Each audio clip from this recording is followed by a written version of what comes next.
जी, आज हम Kirchhoff's current law के बारे में पढ़ते हैं। सबसे पहले हमें जंक्शन और ब्रांच और लूप के बारे में पता होना ज़रूरी है। जब ये चीज़ें होती हैं तो तभी हम किरचॉफ्स लॉ को अप्लाई करते हैं। Kirchhoff has stated 2 laws. तो यहाँ पे 2 लॉज हैं, एक करंट के लिए एक वोल्टेज के लिए। टू सॉल्व सिंपल और कॉम्प्लेक्स सर्किट्स, जो भी आपके पास सर्किट या सर्किट्स होते हैं, चाहे वो सिंपल हो या कॉम्प्लेक्स हो, उनको सॉल्व करने के लिए किरचॉफ्स ने 2 लॉ दिए थे। एक करंट था और दूसरा वोल्टेज के लिए।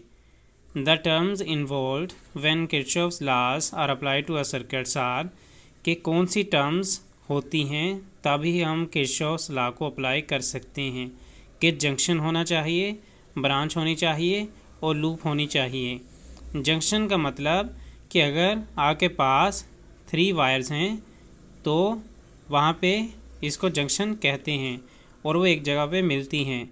इसी तरह अगर आपके पास 3 से ज़्यादा वायर्स हैं, चाहे वो 5 हों, तो हम बोलेंगे जिस जगह पे वो मिलती है उसको जंक्शन बोलते हैं या उसको नोड बोलते हैं। फॉर एग्जांपल ये है जंक्शन या नोड।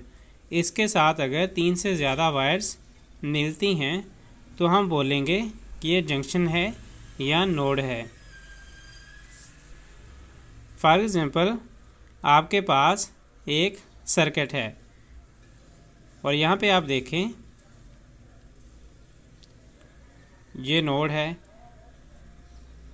एक वायर इधर को, एक इधर को जाती है, एक नीचे को जाती है, तो हम बोलेंगे यहाँ पे ये नोड है। ठीक है, एक बार ये और इधर से एक वायर आती है, एक ऊपर से आती है। ठीक है, इस तरह ये सिर्फ एग्जाम्पल के तौर पर आपको समझाया है। The point of a circuit, circuit का ऐसा पॉइंट वेयर 3 और more wire segments are joined together is called junction or node. इसी तरह ब्रांच किसे कहते हैं? The path that connects to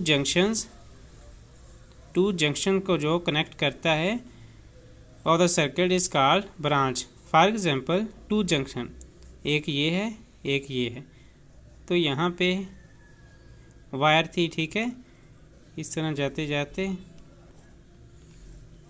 यहाँ पे वायर थी, तो ये जंक्शन जो है यहाँ पे फॉर एग्जांपल आपने कोई चीज़ लगा दी, तो इस तरह ये वाली चीज़ इसको हम ब्रांच बोलेंगे। फॉर एग्जांपल ये रजिस्टर लगा दिए। ये सिर्फ एग्जांपल के तौर पे कि ये तो था जंक्शन के 3 या 3 से ज़्यादा जो वायर मिलती हैं, ये जंक्शन।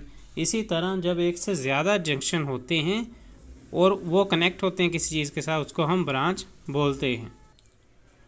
तो इस तरह 2 जंक्शन या 2 नोड होते हैं, उनको जो आपस में मिलाता है, कनेक्ट करता है, उसको हम ब्रांच बोलते हैं।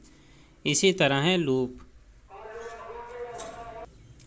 लूप के अंदर क्या होता है? The path that starts from a node and proceeds along the circuit and finally meets the same node is called loop.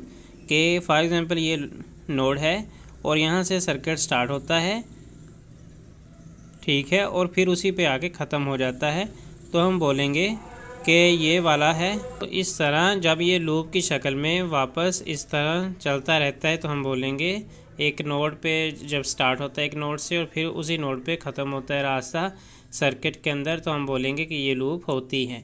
अब हम बात करने वाले हैं किरचॉफ्स करंट लॉ पर। करंट के बारे में उसने क्या लॉ दिया था? उसने बोला था कि जितने भी करंट हैं सर्किट्स के अंदर,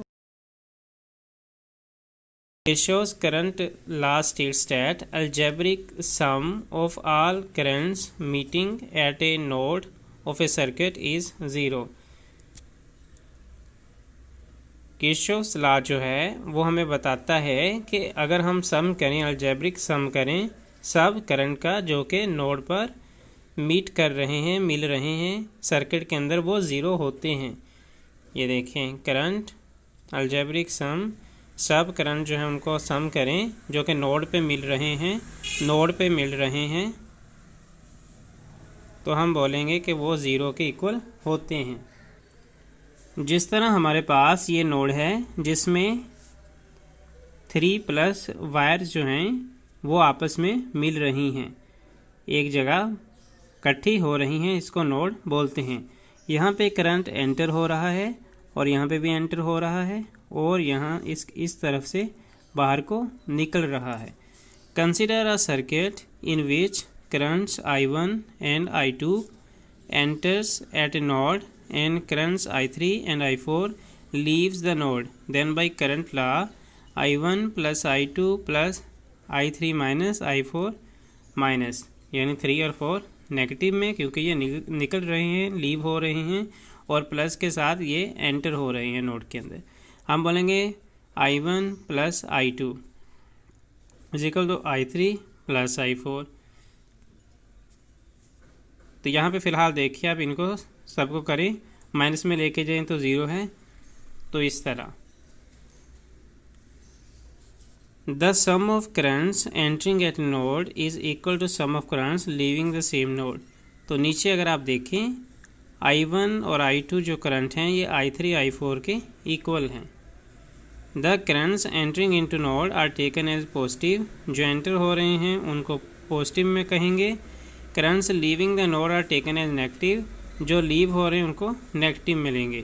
Kirchhoff's current law is in accordance with the law of conversation of charge.